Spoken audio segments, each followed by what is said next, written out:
Hello, welcome to my YouTube channel. Today you will learn about this session National Symbol of India. ଭାରତର ଜାତୀୟ ସଂକେତ Emblem.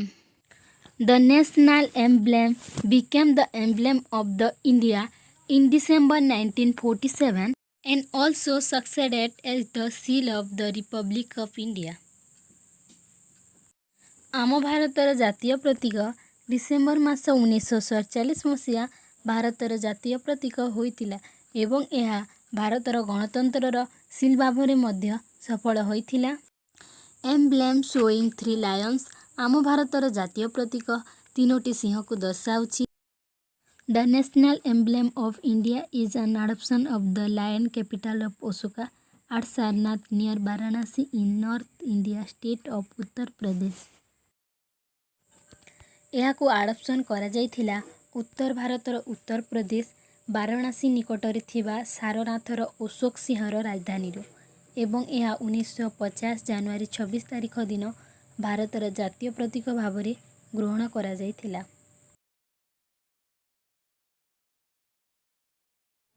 Flag.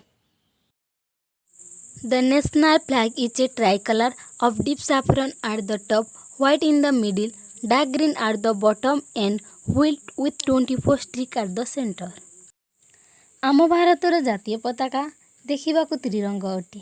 ଏହା ଉପର ହଳଦିଆ ଓ ନାରଙ୍ଗୀ ମିଶ୍ରିତ ରଙ୍ଗ ହୋଇଥାଏ, ମଝି ଭାଗ ଧଳା ହୋଇଥାଏ ଓ ତଳ ଭାଗ ଗାଢ଼ ସବୁଜ ହୋଇଥାଏ ଏବଂ କେନ୍ଦ୍ରରେ 24ଟି ଷ୍ଟ୍ରିକ୍ ସହିତ ଗୋଟିଏ ଚକ ରହିଥାଏ।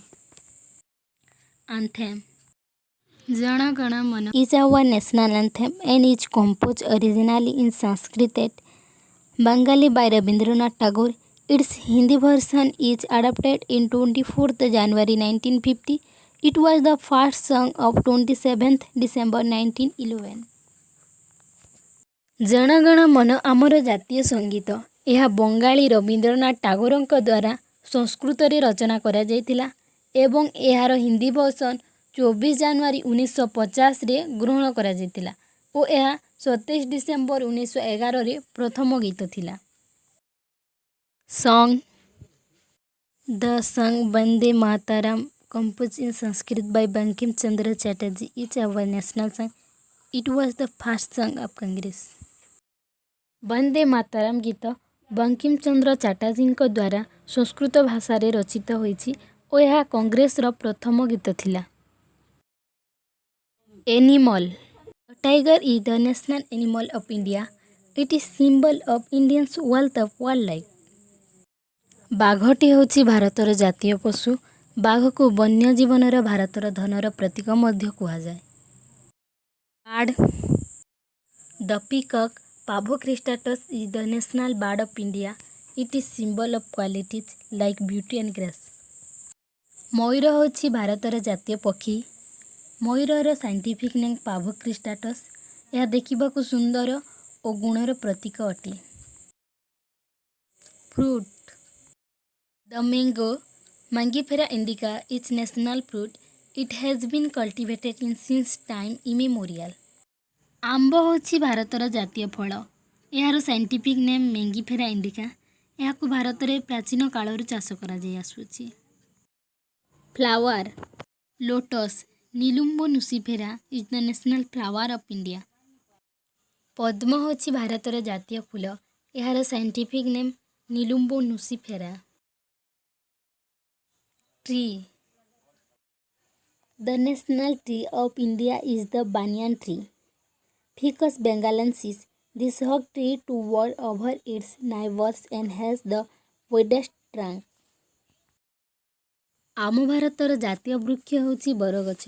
ବରଗଛର ସାଇଣ୍ଟିଫିକ୍ ନେମ୍ ଫିକସ୍ ବେଙ୍ଗାଲେନ୍ସିସ୍। ଏହି ଗଛ ବିଶାଳ ଓ ଏହାର ପ୍ରଶସ୍ତ ଟ୍ରଙ୍କ ରହିଛି। Calendar.